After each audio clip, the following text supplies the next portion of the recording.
right, not from Kentucky, but representing Lexington. How are we doing today, Miss Savannah Knippa? I'm doing good. How are you? Good. You surviving the snow pretty well? Yeah, I this weather hit me like a truck, so I've got all of this like sinus issues right now. So hopefully I don't sound too much like a zombie. We're hanging in there. You sound great right now, so we're doing good. Did y'all get a Great. lot of snow, or is it turned into ice already? So we've pretty much just had rain. I'm like an hour east of Austin, so no snow, just really, really cold rain. I don't even think we've had sleet yet. It's just been kind of gross. Mm. And so Yeah. are you still in Lexington? I actually live in Smithville now, Okay. which is like 30 minutes away, not too far. And then I kind of just stayed in the same area my whole life and went off to college and then came back. So, Maintain that triangle. For anyone oh not yeah, in Texas or like knows Texas geography, there's the triangle of DFW, Houston, and Austin. She's right in the middle, which is honestly a great place to be for what you do. yeah, You exactly. said you went off to A&M to get Hmm. that telecommunications degree, and now you're running what you started as the local concert buddy. But Hmm. then you found your love for the local, or is it country concert buddy? Country concert buddy. Country, because you're not local with country. You're everywhere. You're Everywhere. all over. Yeah. So yeah, I started local concert buddy in October of 22. I've been doing Hmm. photography professionally since like 2017. um, and used to shoot football for my high school. I shoot rodeo, I shoot events, I shoot everything. But I've always loved concerts. And so when I was in college, one of my favorite bands was playing in Austin at a free show, and no ticket required. You just kind of walk up, and I was like, hey, I'm just going to bring my camera. And the pictures turned out a lot better than I thought they would. And so then I started kind of deep diving and was like, okay, how can I do concert photography? This would be really cool. And when I started researching, everything was saying, okay, you need to work for a publication, you need to represent a publication. I'm like, well, that's stupid. I don't want to apply to work for a publication. I'm just going to make my own and fake it till I make it. So I remember literally sitting for 12 hours at a coffee shop in College Station, and I bought a domain and I made my website, made my Instagram. I designed a logo, like super official, and then I just started contacting bands in College Station. Um, and that was it. Kind of spread pretty fast because College Station is a small town, and I pretty quickly had bands that were like, "Hey, we're playing at the Tap. Can we pay you to come out?" And I was like, "Yeah, sure." So once I had a little portfolio to go by, I just started emailing, publicists for different bands and trying to get my way in. So I did that for a while, got to interview some people, um, but I've always loved country music ever since I Mm. was a little girl. Grew up in a small town.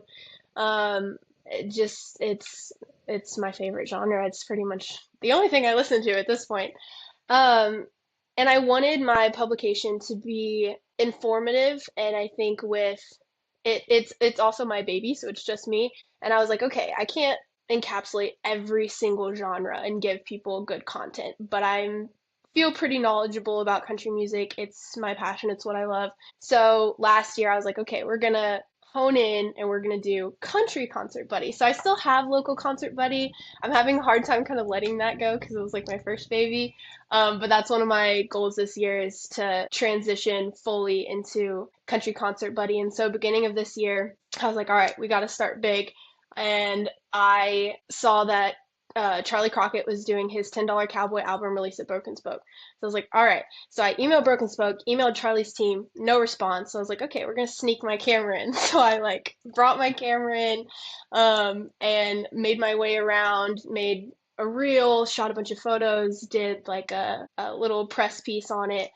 And that was kind of the first thing I did last year officially as Country Concert Buddy. And then just kind of rolled with it. And last year was a crazy year. I got to interview a bunch of people I didn't think I'd be able to.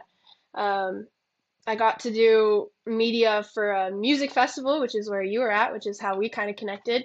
Hmm. And yeah, it was just really kind of crazy how that all launched last year. And I'm really excited to see what happens with it. So Yeah, we are too. That's why I brought you on. I see your good work, and that's why I want to make sure you're looked after and folks know who you are.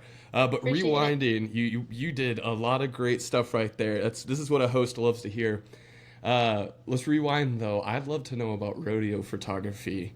I am always so impressed. And to be honest, I feel like a lot of rodeo photography is chance. You get in the right Mm-hmm. position, and then it's just one of those things like every rodeo photo I've seen is either blurry or perfect. Like, there's just something about like it's hard to look bad. Like Mm-hmm. it's hard to see a person, and I'm not saying photogenic. So when I ask this question, please know I'm not saying photogenic because it's hard to be photogenic. I will say, like when I see photogenic people riding a bull, like if I see a photogenic roughie, I'm like, did you do PR training? Like how do you Right. do that? Like I'd be in there just like locking my jaw, just like trying to like really hold on, but they're just like looking all pretty. I was like, okay.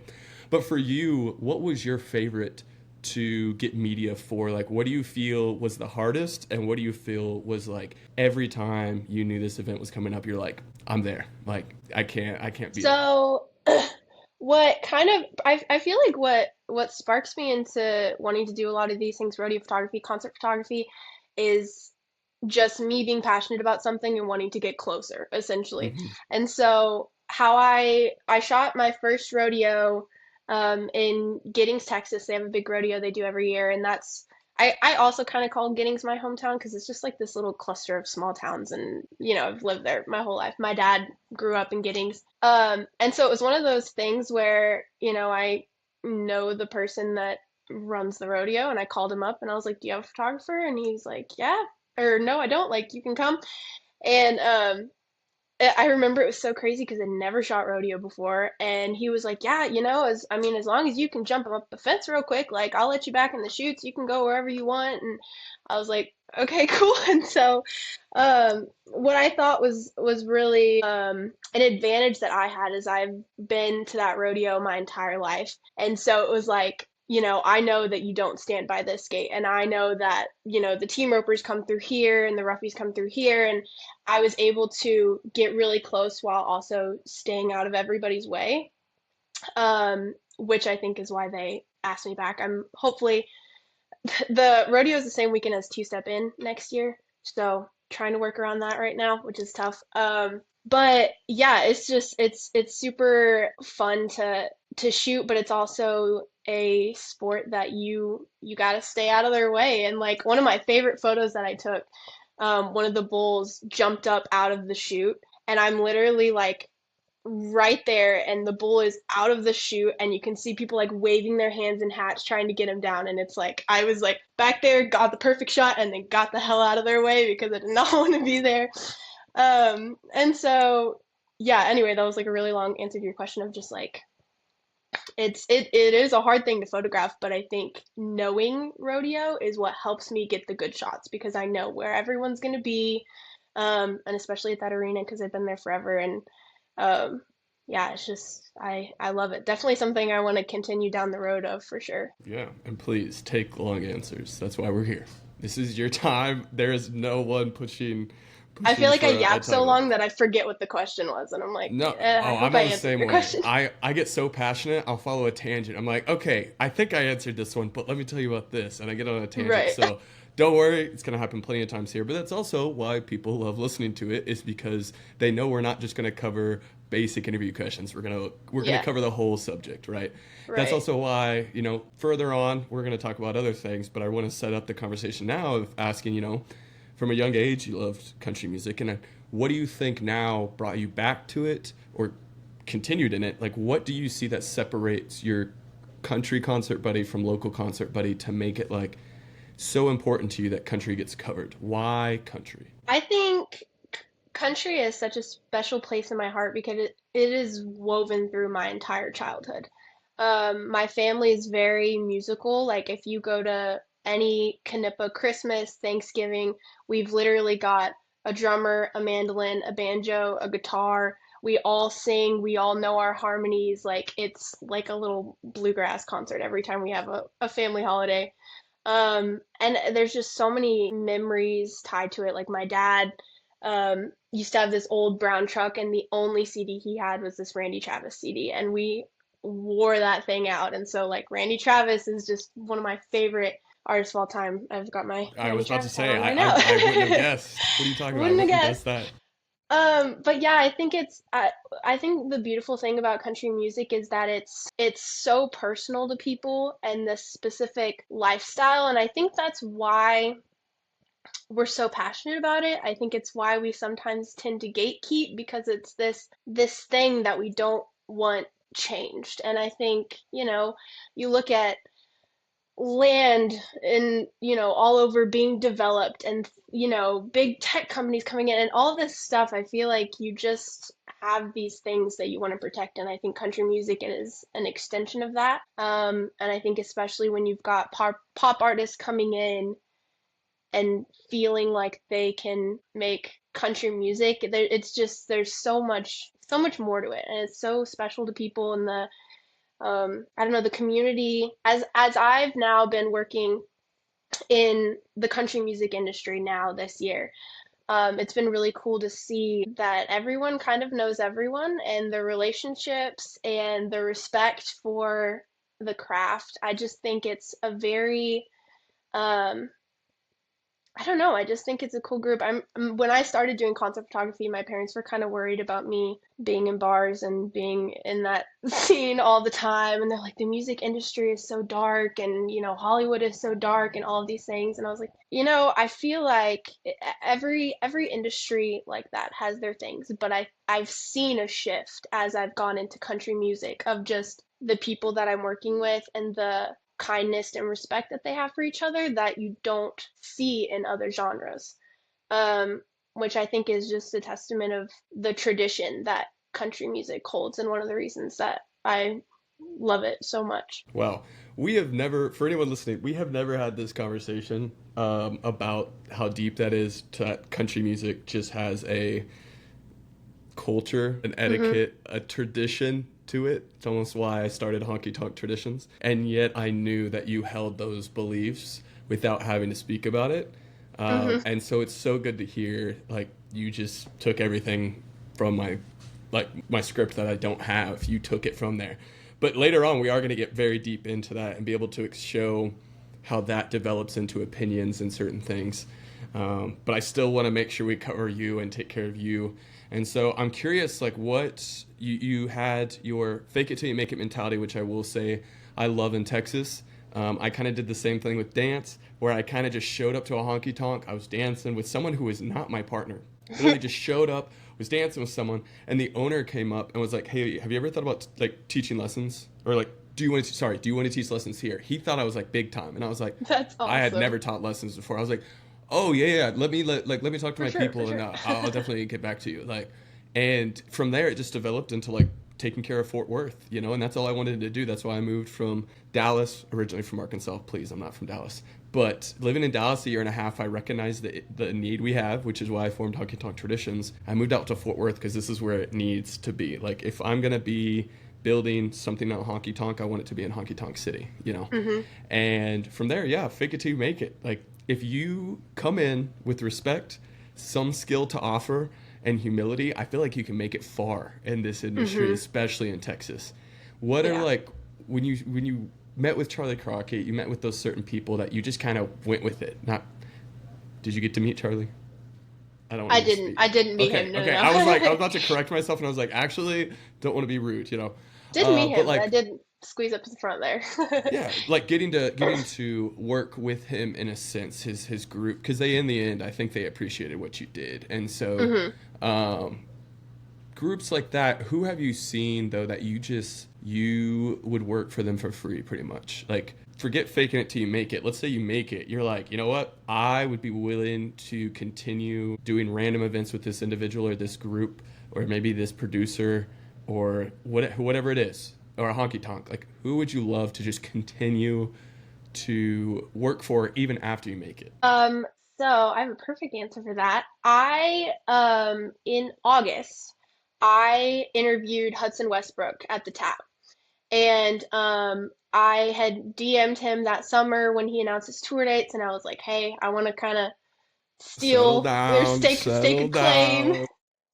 I was like, "I want to stake a claim on an interview with you in August," and he was like, "Okay, cool." And so went to the Tap, which obviously I went to College Station, so I've been to the Tap a jillion times because I went to school at A&M. And had a really awesome interview with him, and then I was literally like in the, I guess, backstage. It's a back porch on at the tap, but we were Hmm. like on the back porch. And I got to meet all of his guys and was just talking to all of them for like 2 hours. And now I've become friends with all of them, and I went and saw them at Harry's.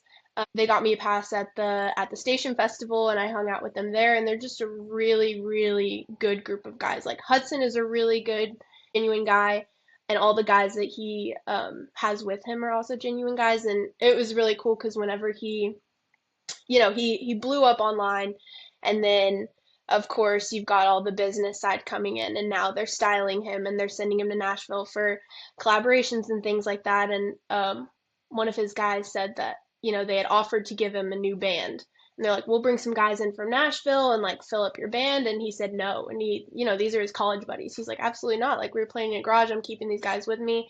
And I just have a lot of respect for that, and I have a lot of respect for him and all of them, and try to go see them whenever I can. So that would definitely be a group of people that I would like to continue that relationship with. And it's crazy, even like at the tap, he was like, so excited to be playing the tap, and he's like, we played the Jolly Fox in Huntsville last night, and it was so good. And now, he's playing Red Rocks with Parker, and he's been touring with Midland, and he's booked Two Step In, and I just love seeing that success with him. It's pretty cool. So Yeah, I'm coming from Arkansas.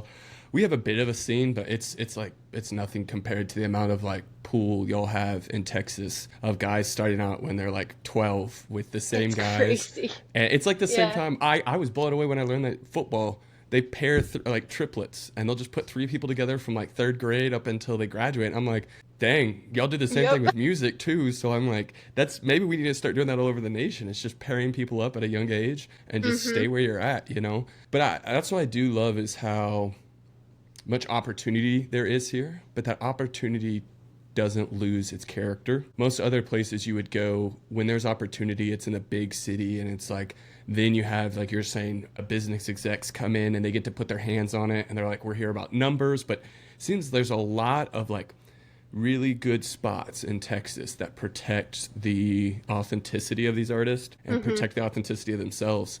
And we hate to see certain places get bought out for, parking lots and parking garages. Rest in Rip peace, in Hurricane peace. Harry's.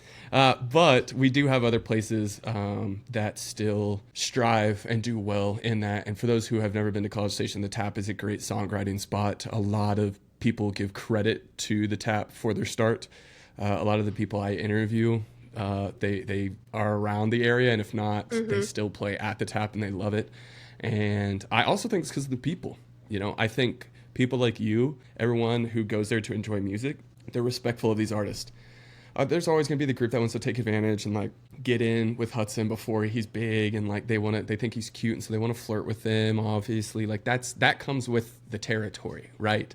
But they also have fantastic people like you that are wanting to not only the best for them but the best for country music, and I think that's so vital. I'd also like Mhm. to plug that if Hudson is listening to this, I know my awards don't mean anything because who am I? But I did not put people like Hudson, people like Ty Myers. I didn't put Mhm. people like Maggie Antone in our 25 names to know for 2025. That was like my sleeper playlist, I called it, of like, if you're wanting to get on a train before it takes off, these are the people. And some of them have been going for almost a decade. But Yeah. one of my things was, if someone has a really good social media following and they haven't done much, respectfully, then I'm not going to put them on the list because I feel like their following matches Mhm. their current state. Now in a year, 2 years, who knows? They might be slept on, but right now, I would say Hudson's doing pretty good. So I didn't put I him on would my say so list. too. So many people message me and they're like, "Where's Hudson? Where's Ty Myers? Where's Maggie? Where are all these people?" And I'm like, guys, settle down, settle down. I love Hudson. I love Ty. I love these guys from South Texas, but let's relax a little bit. Yeah, Just they're getting their relax. credit. Everyone, They're yeah, doing all right. everyone's good, and we don't want to give too much credit too soon because then he's not going to be able to play like small shows. And to me, that's what I also think is great about Texas is the way you cut your teeth here is so good because you can start out when you're bad, and everyone starts Mhm. out bad, and not like I'm not saying unskilled. It's like you're unexperienced. So you can start out in local venues, small venues, but then you also have local venues that are medium. Then you have big venues that are still close to your hometown. Then you can move into, like you said, Red Rocks and other places. But I think Texas is a great place to play country music. Clearly, why Absolutely. It's earned its title and it's earned its respect. I could talk all day though about Texas nationalism and yeah. The first time I moved across state lines, I got an Arkansas tattoo just because of it. I literally have a hat that I was gonna wear. I was like going through my hats, so I was like, I'm gonna wear my Randy Travis hat. But I have a hat that is like looks like a MAGA hat, but it says "Make Texas a Country Again." And I was like, should I wear that? I Represent? like this one though. Is that a corduroy? No, it's I got it at a little vintage store at the Two Step Inn festival last year, actually. It was like in a little booth. It's not corduroy, it's just like a normal hat. Oh, it's But just okay. Gotcha. yeah, A I five panel. love it. It's Okay, like my favorite hat ever. go off. I love that. I love that. Yeah, no, it's a good look. I wish simple merch would come back. Everyone wants to do their own like quirky little thing, and I'm like, dude, it doesn't look good. Because also, I'm not gonna be No. able to wear this in like 2 years. I don't want to wear that, you know? And if you're just going to put your face or something on it, like at least make it look old so that like again in 20 years I can wear it and still like feel cool. I normally hate when merch has people's face on it. I will not buy it, but I will say Zach Top's shirts with his face on it, it looks so 90s that I'm like, okay, like I like that Exactly. one. I'm like He does I'd well. wear that. Yeah, he does really well. My buddy John David Clayton, JD Clayton, he has one that's funny. He has a yellow shirt that's like just his face laughing. He doesn't even have his eyes open. It just says JD Clayton, and I wear it all the time just because it's I funny. love that. Like he's so good at what he does. I absolutely love when they do that. Um, but what are you looking though like this year? It's January. We can talk about this year. Woohoo. What do you have two step in? I What else submitted are you press like looking credential to? applications, so hopefully Okay, we'll let's hope, see. and hopefully we have some connects that listen to this that might be able to help you out. But Yeah. what events do you have this year that you're like, I want to do this, or I have this, or I want to fight for this, or this is coming up? Yeah, the past few days I've been trying to kind of map out my year because I think last year a lot of the things I did were just kind of opportunities that popped up that I was like, whoa. So now first of all, I really want to get consistent with just my writing and um, interviews, blogs, reviews, all of that stuff. Because again, I started so that I could be a informative platform for people. Hmm. And then, oh gosh, I'm trying to think. I mean, yeah, hopefully Two Step In is a big one that I really hope to do. Um, Biggest Texas 25. We'll see what comes Let's with that go. one. I'm such a festival girl. I will tell people to go to festivals all day long, and everyone's like, it's so expensive. But I'm like, if you added up how much money it would cost to see all of these people, festivals are so worth it. I literally, for Two Step In last year, I've been a fan of not to flex. I've been a fan of Zach Top since his Bluegrass album in 22. And so whenever I got to Two Step In and I saw that he was playing at noon and I walk up to the barricade and I'm like, where are y'all at? And I literally, me and my cousin stayed in the exact same spot all day. We'd like send people out to get beers and food. And I sat in one place and I watched Zach Top, Drake Milligan, Leanne Womack, Coulter Wall, and Cody Johnson in one day. I'm like, you can't tell me that festivals are not worth it. Like, so hopefully 2025 is filled with lots of festivals, um, more interviews. I did my first video interview with Cheyenne Dalton, who is the guitar, fiddle, That's my backup vocals girl. Come for on. Zach Top. I love her. She is so sweet, so genuine. I love to see the success that she's getting on her own because she's just a Hmm. gem. But yeah, she agreed to do an interview with me last year, and so we did a fun video interview. And so I want to look into doing more videos and kind of leaning into YouTube and seeing what happens with that. So it's a very, I don't know, it's an experimental year. We're just kind of seeing where this momentum takes me. So Yeah, yeah, and that so you're developing to your website, writing videos now. Um, you're doing photography, pretty much all hmm media. yes. Have you ever thought about an app? Like I think Country Concert Buddy is an app. Like that's already set up to where, I haven't if thought you get about to that, but I work like with it. if you get to work with like venues, so one, it's automatically going to be like news, Hmm Shoot, we shouldn't have talked about this on here. No one's gonna listen, right? Like, no one's gonna take our idea. Because I'm No, it's saying fine. this because I want to jump in on it because I'm seeing now that like if you have obviously like rolling news, right? But then you Hmm. also have, let's say, who's playing in your area, maybe, and it sets up to the cookies will allow anyone who enters that pick up their location and it'll say almost like Axis and Ticketmaster and everyone else does, just like rolling people of who we suggest, and you can make a list of priority already. So it's just an algorithm of Hmm. who's playing in your area. Then you can go into those areas and maybe because I'm wanting to do a honky tonk review where I just go like from honky tonk to honky tonk and kind of tell you like this is what I would rate it. This is what's good here. This is what's not. I would suggest this, this, and this. Locals tell me this, you know. So it Yeah. might be also you hit that venue and it's saying like don't park in this area. Make sure you come through this gate. La da da da da da da. And then you're giving people an insight that like they couldn't get from anywhere else. And that's why I call it like a country concert buddy as an app because to me it sounds like I feel like there used to be something that it would always give you like little tips, like local tips. I feel like back in like 2010 there was something. Maybe it was college for college. Dang, I can't remember. But I think that'd be a great idea. And like if we could collaborate on that to also bring in like entertainment after, that's another thing too. You're connecting bars, you're connecting hotels, you're like Dance you could halls. yeah, you could get Yeah.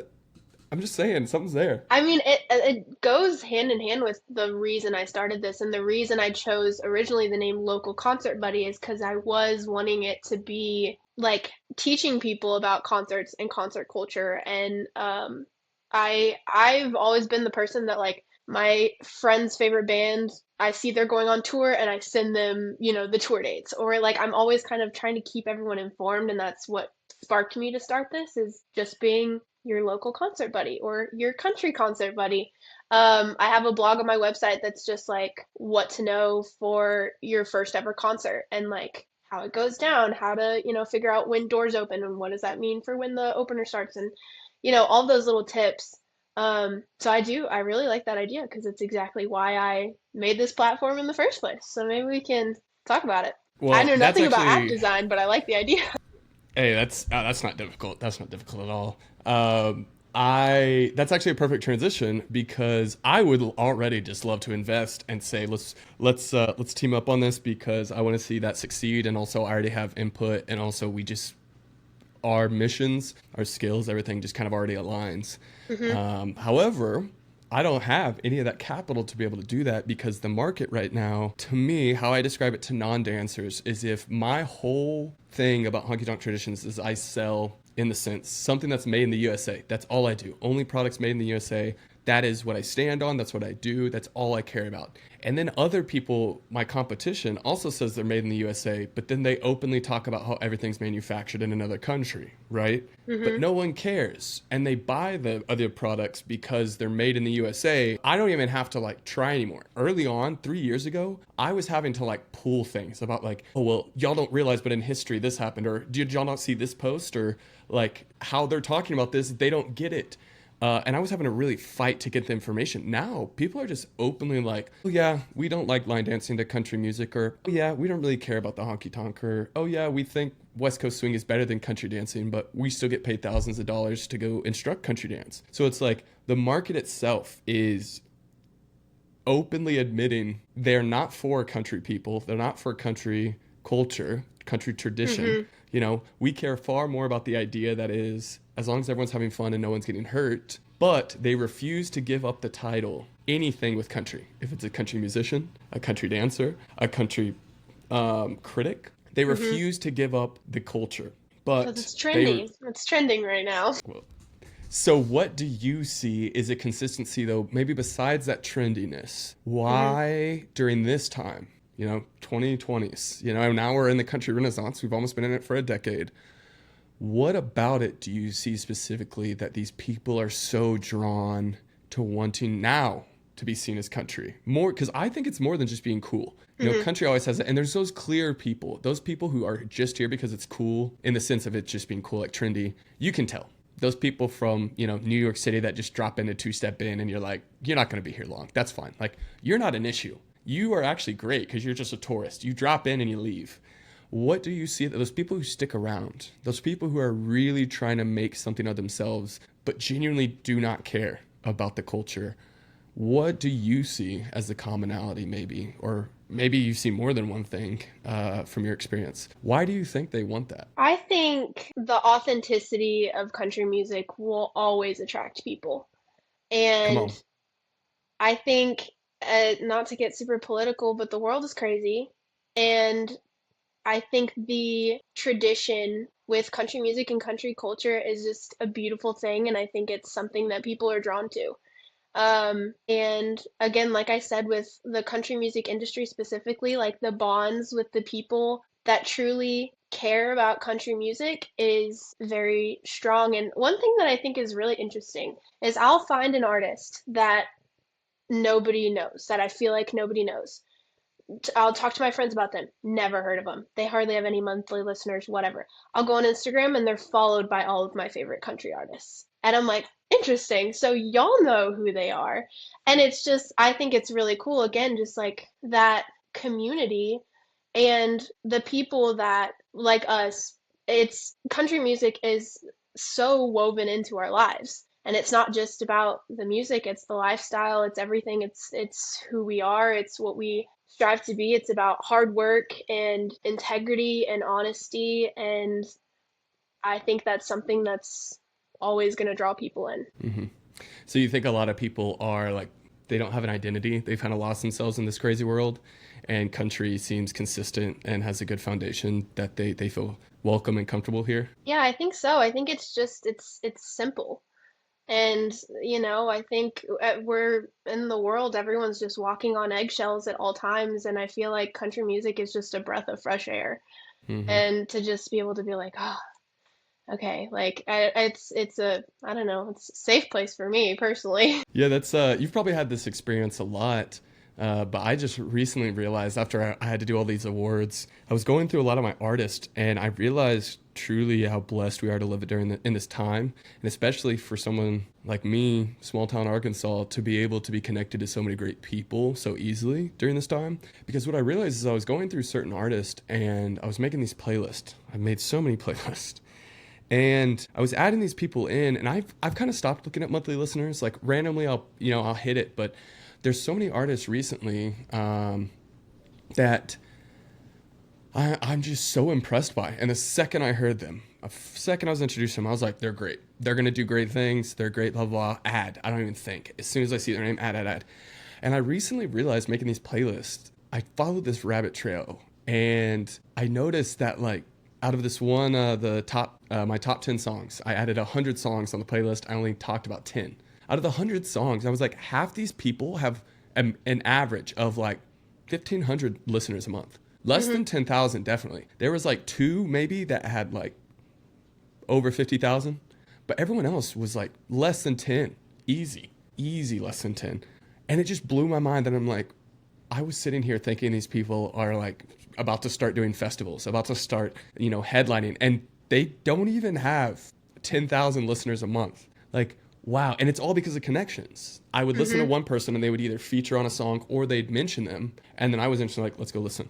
Boom, boom, boom. And I thought they mentioned them because they were already fantastic. But no, they mentioned them because they love them. And in the country scene, no one cares how many followers you have. No Right. one cares that. And everyone's benefiting each other. I think country music also definitely shows that thing of like anyone who's doing better than you would like not talk down to you. Hmm. No one ever talks down to each other in the country scene unless they're trying to start drama. I'm not going to name names, but it seems as though everyone wants everyone to succeed, and I think that's because of how hard it's been the past 20 years. Like we've Hmm. not got recognition. We've been weird. The producers and the businessmen have had way too much hold, and now we're free. Like now we're back to like we're in control. The people are winning, and it's so good to see. Like seriously, so good to see. Um, have you recognized that in you of like just randomly seeing you're like, oh, I didn't even look at their monthly art listeners, but wow, now they have like no one's listening to them. Yeah. No, absolutely. And I think, yeah, I agree. I think we're in a really good place right now where we're kind of in control of that and able to find artists like that. Because, I mean, you think about back in the day, you didn't have streaming. Like if you didn't see someone on tour and they didn't sell a ton of records, you're not going to ever hear about them. And I think it's cool that we can go down those rabbit holes and find those people and bring recognition to them. Um, yeah, and I also think it's going to be really interesting, kind of shifting for a second, but it's looking like the TikTok ban is going to go through. And I am really interested to see how that goes because I have personally loved TikTok for discovering new artists and Hmm. watching artists kind of blow up. It's been an interesting shift of like people showing what kind of music that they want to hear. And it's not about whether a record producer picks you out of a crowd and decides they want to make you something. We have the ability to find artists and make them something. And so I'm interested to see how that shifts and how we're able to maintain that if and Hmm. when we do lose TikTok. Because I definitely think that's been a plus for helping us the past few years, and I hope we are able to maintain that. Hmm. Yeah. Well, if I've read right, it might be we can't download it. So if we already I've have the seen app, that, yeah. I think if we have the app, we'll be all right. But even if, like, to me, everyone's moving over to whatever that other app is, and to me, I'm like, nah, I'm sticking to what I See, like. okay, What are you I, talking about the like Lemon 8 thing? yeah, I wasn't Is gonna give that them an in on I ours. I always see ads and it just feels so sketchy. I'm like, is this even a real thing? And then I'll Well, get do the you remember TikTok notification. Yeah, true. and But also it's like musically? I'll get the notifications and it'll be like so and so is requesting to follow you on Lemon 8 and I'm like, what the heck is this? Like, I Yeah, don't no. Well, that's how it's always been. It went from like Vine to Musically to TikTok to now this, and that's how they're going to get around the ban, and that's why it also will never go through fully. Oh But yeah. for me too, I'm just like I don't have the like maybe I'm just getting old. I'm only 28, but like I'm like so tired of technology already, and I'm like I'm not gonna like redo this. Like I was there early TikTok days, like early, and I got up to I think like 13,000 followers. I was Hmm. super like, and I didn't do it in a way that was I didn't want to be an influencer anyway. I just wanted to jump on the trends and be funny. Like I just want to make funny videos, and it Yeah. happened that I hit some of them. Some of them were like really good, and I deleted it because I was like, ah, this is cringy. Also, I was about to like. I was midway through college. I was like, I do not want employers to see this. Yeah. And then I re-downloaded it just to keep up with stuff. And then when I did it again, and I got to like I think like 11,000 again, deleted it, and then I remade one for Honky Tonk Traditions. Hmm. And I'm not doing any of this again. I'm done with that. Like again, it's great to find artists, but I feel like we found so many good ones. I'm like, you know what? I'm gonna stick with these guys. I have enough. I have all subgenres represented. I can listen to gospel, bluegrass, western, Texas, red dirt. I can even listen to alternative country. I don't need any more. I'm good, Hmm. you know? Yeah. And so I think it is great, though, I will say, specifically to Texas, I do feel like streaming killed local artists being the regional gods. Like, think red Mm. dirt country. Some of those guys would never have done well streaming. Some of them still don't do well streaming. But in their area, they had no need for a job because they were Right. constantly playing gigs because in that area people loved them. So you might have guys who have like 1,500 followers, but they're constantly playing music and they don't care, right? Hmm. That happened a lot more back in the day, and that's what I think is beautiful about Texas. I still feel like that happens. There's guys who Yeah. aren't popular on Spotify or might be popular on Spotify, but they don't really leave their area. They love their hometown and they just stay right there. And so it's Hmm. like you become a regional god, and I think it's cool. I think it's so great to see. So I'm curious. So who would you say right now you're like, I can't stop listening to them? They don't have to be new. They can be old as well. But like maybe a new artist or song that you're like, I want. And by the way, you're willing to give up. I know sometimes I'm protective of mine.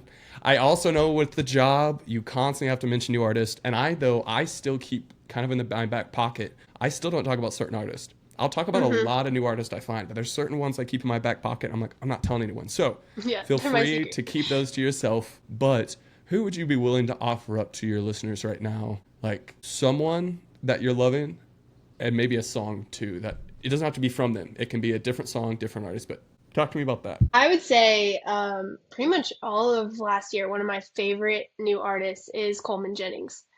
And I know you know who that is. Oh Heck my yeah. word. I discovered him last summer. My cousin, we were in Colorado, like driving through the mountains for 6 hours, and she was like, "Hey, there's this kid in Austin, and like he makes really good music." And we listened to his EP on a loop the entire like 6 hour drive. And so the second I got home, he played a show at Cheatham Street, and I went and saw him and photographed him and got to hear him. And it was one of those moments. obviously I always want artists to get recognition. I want them to like feel like their music is appreciated. But there's also this special feeling of like when you're at a show at a place like that and everyone's talking over them and no one's paying attention and you're sitting there watching this artist and you're like, y'all have no idea what is on stage in front of you. Like, and I'm over here thinking, if he gets the credit he deserves one day, I'll be able to like think back on this moment of hearing him play his four songs and one unreleased song. And yeah, so his EP is called Wildflowers and Tears, and it's so good. And Hmm. Wildflowers and Tears, the track is my favorite track on that song or on that EP. But yeah, I just think he's insanely talented, and I hope he gets credit where he deserves. And like you said with the regional thing, I feel like a lot of people around here know who he is. Hmm. If you went anywhere else, people would be like, "Who are you talking about?" But I'm like, "No, we all know Coleman Jennings. We love Coleman Jennings. He's the best." So, There's plenty of country songs like that, right? Like Small Town Famous or something. huh? Yeah, exactly. Or So yeah, Famous in My Hometown, whatever. he's probably my top one. Also, another which I feel like she's getting her credit right now is Gabriella Rose. And I discovered her last year with her song Enough is Enough. She hadn't released it yet, but she was on TikTok, and I think that was like her first video that like really went viral. And then she just dropped her EP. Her favorite song of, or my favorite song of hers is Revival, which is one of the songs on her new EP. But I Hmm. just think she's insanely talented. She's got like a female Johnny Cash vibe, and she's definitely blown up. I think she's getting her credit right now, but I hope that continues. And one thing that I love about her music is that like when she posts her videos on TikTok, they're so raw, and I was kind of nervous that if she was going to drop the EP and it was going to have all this production and it wasn't going to sound the same, but she like kept that raw sound to it. And one of her tracks on that EP is literally called like Untitled or like Untitled Track or something. Like it's just it feels like a demo. Um, and I love that. Like that's my vibe. So she's another one. Gabriella Rose, love her. Hmm. Everybody needs to listen to her. Amazing. Coleman was another one we had on our first list that we were working through. And when we went through our criteria, I realized I was like, I can't mention Coleman because he doesn't have enough of a discography. Like, if I mention him Hmm. and they go listen to four songs, I'm like, damn it, Coleman, like, we need you to drop more music. And Heck, he's gonna release it, but he like the whole intro, he's like whistling, and it is the coolest. Like, makes mhm. you feel like you're in a Wild West movie.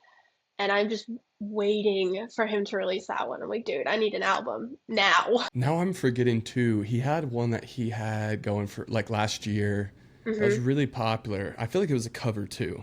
The problem is I'm mixing him up with Lucas Nelson just outside of Austin. I'm I've heard of him like too. Lucas Nelson is fantastic. Don't even get Yeah. me. That's a whole nother tangent. But when I'm like trying to remember what Coleman's voice like singing the song was, all I can hear is just outside of Austin by Lucas Nelson. I was like, that's not it. Wrong one. But yeah, he's always been so good, and he's also just an artist as a whole. And I love too that goodness, what's his name? The Broken Bro or whatever, the guy who does all the art, like he does the skeleton drawings. Oh, yes. Broken Bow Records. He has now like a new music thing he's doing. Is it Broken? It's not Broken Bow. I think he's out of No Broken idea. Bow. Dad gummit. I swear if he watches this and I just embarrass myself. Oh God, I'm sorry, man. But yeah, he did one for them, and I was like, hell yeah, I loved that for him. Like Hmm. absolutely loved that for him.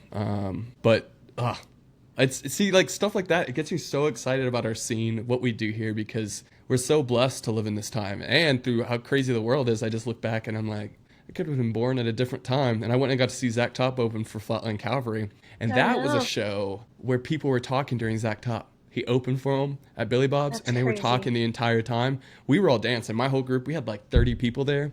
We were dancing nonstop,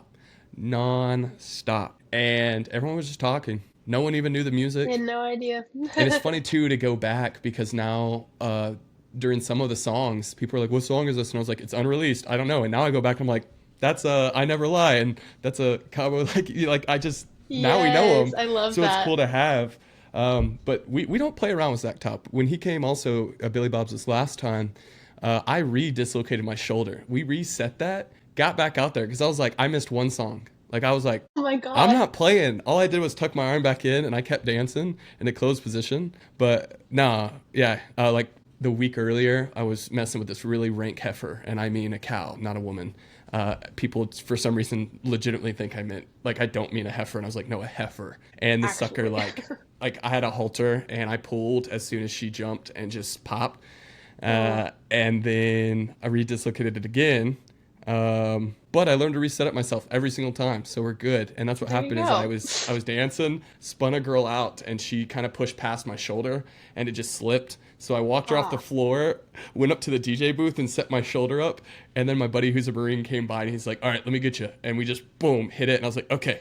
And we both went oh my back out God. there. Yeah, There you go. yeah. That is dedication right there. Hey, we don't play around when Zach's playing. We do He not. deserves dancers, and we get out there and do it. Yeah. All of this, though, to talk, though, I would love to really hear, calling back to what you said about we don't like things to change, which I want to give you another like opportunity though, to talk more about that because I cut you off back then to focus more on your work.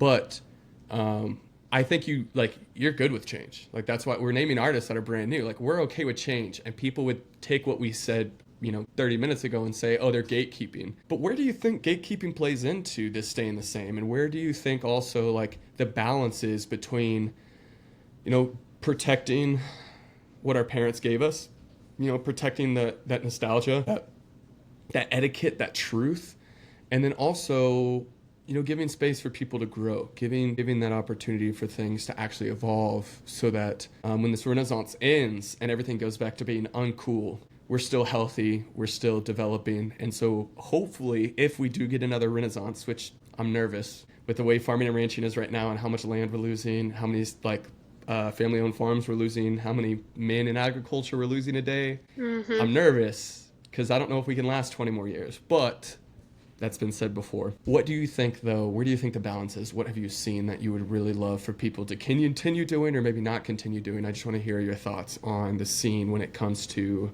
maintaining that culture. I I just feel like it's about respect. I just feel like that's the biggest thing is like we want people to respect the history and respect the culture. And of course, we're open to growth and new ideas. I mean, you look back through the years and every artist was like revolutionary for their time. I mean, Johnny Cash was over there really shaking things up. That man was so controversial and we love him. And that goes for a lot of artists. And so we're open to change, but I think again, it's just respecting each other and knowing that no one is better than anybody else. And I think in not just country music, but country culture, it does bother me sometimes the gatekeeping of the lifestyle. And the thing I keep thinking of is I'm sure we've all seen the Broody Brothers song that's going viral on TikTok that's talking about like people being fake and saying they're more cowboy and all that. And there's just like there's so much of that of people just being like, oh well, I'm more of a cowboy and I don't know. Anyway, all that to say, I think just being respectful of each other and I think what people also don't understand is there's farmers and ranchers and cowboys and country people and blue collar and all of those are completely different things. But we all come together with the same values and hard work and integrity and so yeah, I think change is good and honor tradition and respect each other. I think one of my favorite things is like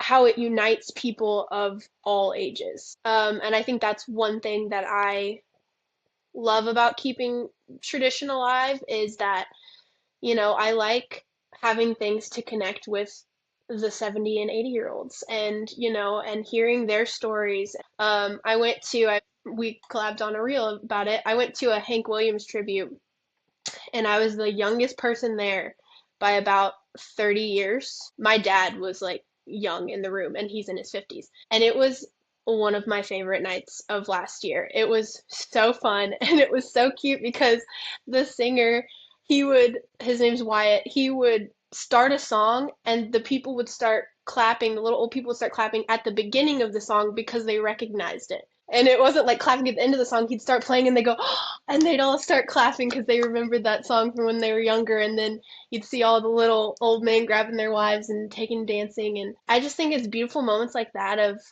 how it just bonds people through all generations and all walks of life.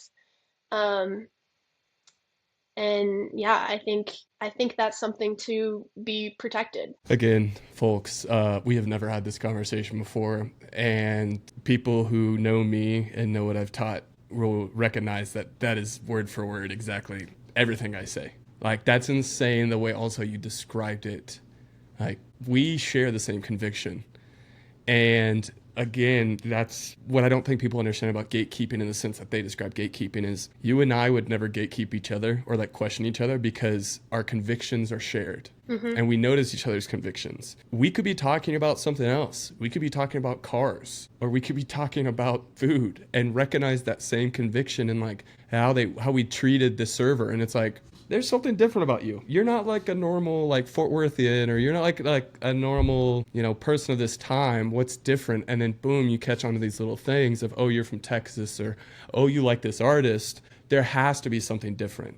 And then through that, with mutual respect of one another and also the connection of our like experience and our past, it creates a unity that is so hard to be broken. And that's what I'm so confused why people, like we said, who are seeking community so hard don't see that we're trying to protect, not keep you out. We're trying to protect. And they don't realize it's like, you track dirt into my house. Like, I'll say it. The reason the honky tonk is so popular right now is its hospitality. Southern hospitality.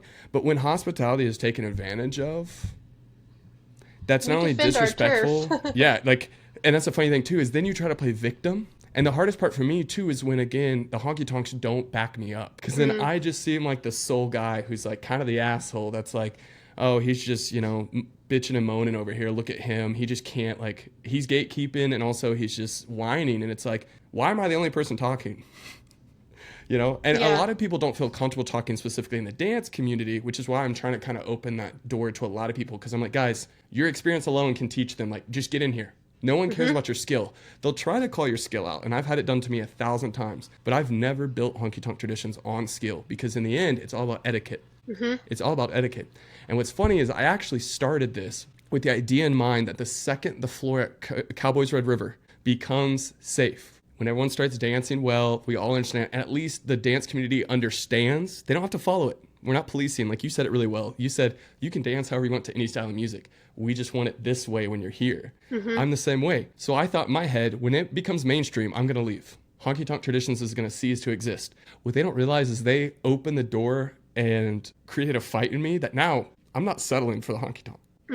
We're going to start going after concerts. We're going to start going after festivals. We're going to start going after entertainment.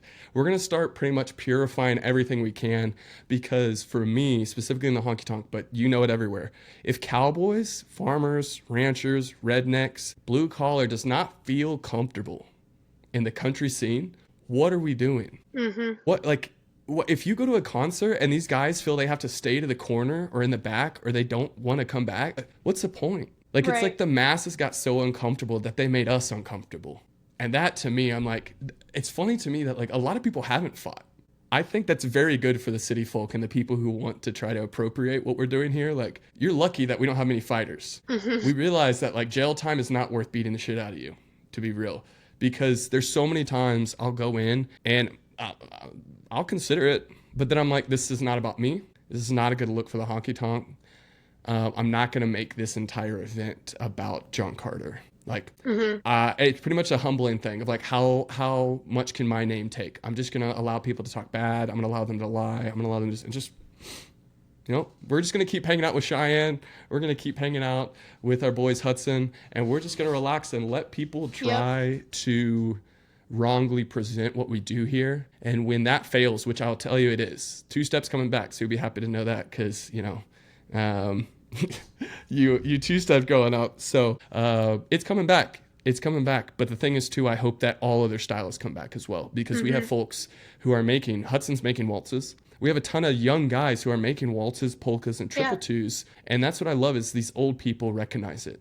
I'm getting a lot of people in Fort Worth to finally recognize, like, hey, you don't just have to play Bob Wills. We love Bob Wills. We love Ernest Tubb. Like, we love Frizzle. Like we love these people. We love these people, but there's new people too. And the hardest part for me is playing that bridge. And I don't think people recognize how hard it is to play a bridge of listening to the old people say like, oh, the old times are better. And then listening to the young people say, oh, the old people are so boring. And I'm here like, hey, can we find a middle ground here? And then they both Yeah. turn on you. And it's like, Well, and oh, like geez. it always gets me when people are like country music is dying and I'm like, no, it's not. It is not dying. If you watch the CMAs, you're going to think that country music is dying, but it's really not. And my dad, he's the reason I love country music. And like I said, he would listen to the same Randy Travis CD. He has a Randy Travis CD in his truck and he has a Randy Travis CD in the barn and they are worn out. And he gets in his car and he puts shuffle on George Strait and just kind of goes with it. And I think it was maybe 2 years ago, I was like, Dad, I'm gonna make you a playlist and I'm gonna show you all my people. And he didn't know Charley Crockett, he didn't know Coulter Wall, and these are like, mainstream now. But all of these artists, and he was so hopeful. He would text me all the time and be like, Zach Top's giving me hope in country music. This Charley Crockett guy is so good. And so I think that's the cool thing too, is not just like educating the younger generation, but also bringing the older generation in and showing them what we have and what we are still bringing to the table. And I think it's so exciting. And I love seeing, like you said, like how cool is it that you got to see Zach Top open for Flatland. It's like, yeah, I might have missed seeing some of the older country artists when they were in my prime. My mom saw George Strait at her county fair, but I'm like, well, I saw Braxton Keith in my county fair. So like, it's cool to see these people um, that are coming up and just being able to, like you said, bridge the gap. And I like what you said too about etiquette, because I think that's something that I try to focus on the concert side of things is concert etiquette. And I think honestly, after COVID, I think concert etiquette has gone out the window. And people might think that concert etiquette is not a thing, but it is. And I think technology especially plays a huge part in that, because you see people going to see artists because they know one viral TikTok sound, or Braxton Keith um, posted a video on YouTube, live performance of Cozy at Copeland Dance Hall, and I was there at Copeland Dance Hall, and I watched that video on YouTube, and it's just phones. It's Braxton singing to a sea of phones, and I literally in my chest, I like felt so heated for him, and I was like, what happened to just like to dancing in the back of a concert, to putting your phone down, to having respect for other people and not clawing your way to the barricade so that you can hold someone's hand and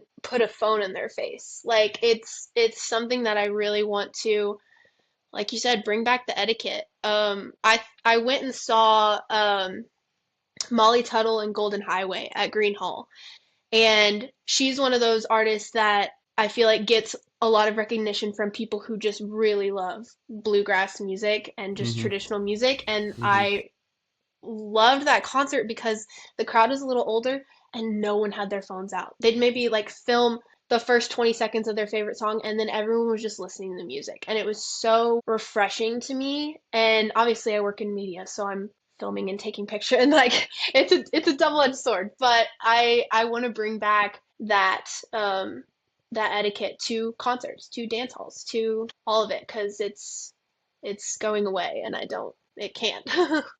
You said a lot of good things. Specifically, I think I kind of just hit me. It was like an old thought, but now it's kind of reminded me why I love the like female country, women's country has come back. I think because the businessman has left. With Hmm. country not being cool, the businessmen stopped controlling the gals and telling them they have to do pop country or like sing about broken hearts and all this. Hmm. And now we've seen a huge wave, I'd say, in the past like 2 years, specifically two, but really, obviously, it's much bigger than that. With, I'd probably say like 2018 is when it really started kicking, but that's a different discussion. We can figure that out later. In the end, the concept was that like because country was uncool, a lot of country musicians showed we don't need you, and they were reminded of like the 80s, the 70s. Hmm. Like we're okay with being uncool because now we are cool and we built it ourselves and we don't have to listen to you. And now we're seeing, and I don't think we'll ever go back because our generation has seen it now, that like women's country doesn't have to go to pop. Casey Hmm. Musgraves does not have to leave us. Carrie Underwood can actually make country music whenever she'd like. Honestly, I hope with this new contract, whenever that ends, I don't know if it will, but I hope to God before she dies, she makes a country album again. Like Hmm. I would love to see that. But we have so many also, like you're saying with TikTok, like we have so many small artists that they're not looking, they don't need to look to pop to survive. They just get to write good country music and people are listening, because they don't need the radio. And in the same way, a lot of these guys as well, they're learning how to play because they went to the honky tonk. They didn't go to Nashville. Hmm. And that's so important. And I do hate when we see just a bunch of phones. I had someone recently try to tell me that Braxton, like I saw this rating, they were going through all the concerts they saw and they were rating them. They said Braxton Keith had like not a good stage presence. Like I he think I felt like he saw the wasn't same there. video. And I was I like, saw someone say that, and I was like, were you at the same show?" wait, are you high? Like, what's going on? Now, I can understand because, yeah, like some people like Braxton, he does just have a set. Like, he's going to play it. But just like you said, who is he playing to? Hmm. You came there because you want to record him and flex to your friends that you saw him and he's all cute and stuff. So he's just playing to your phone. So if he's going to play to your phone, he's not going to have a conversation with you because you're not there. Your phone is. Right. So he's just going to perform.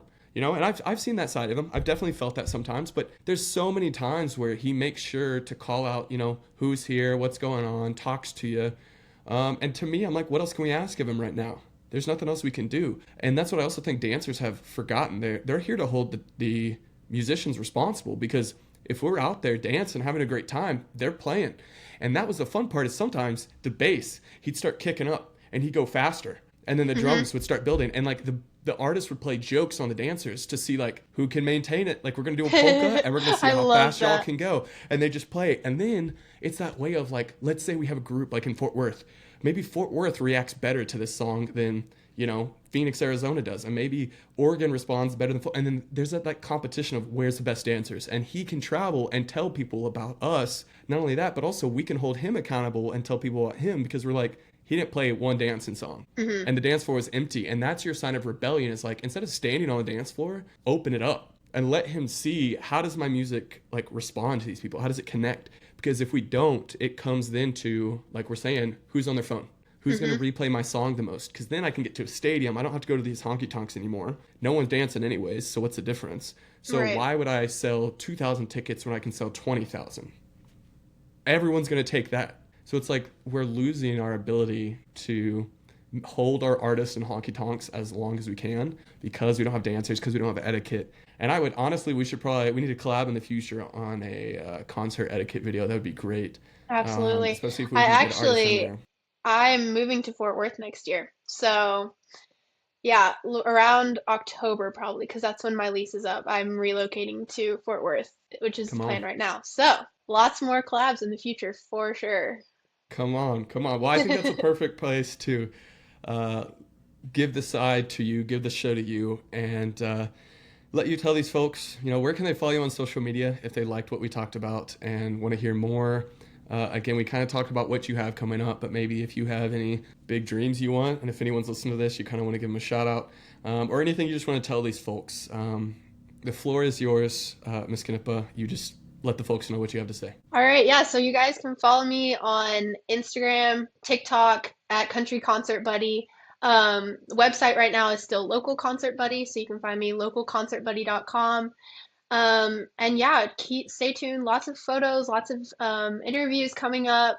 I love connecting with small artists. So if you're a small artist and you want to, me to come to one of your shows, like do not hesitate. I've had a lot of artists do that where they're like, "Hey, can you come out to my show?" And I love that. And I love building relationships and hearing y'all's music. And if you know any small artists that you think that I should know about, let me know because we're spreading the word. We're bringing back concert etiquette. We are bringing back country music. Long live country music. And yeah, 2025 is going to be a big year. Perfect. It's been a pleasure, Miss Knippa, and we'll be Yes, working together, so y'all will see us a lot in the future. You have a good rest of your day. absolutely. You too.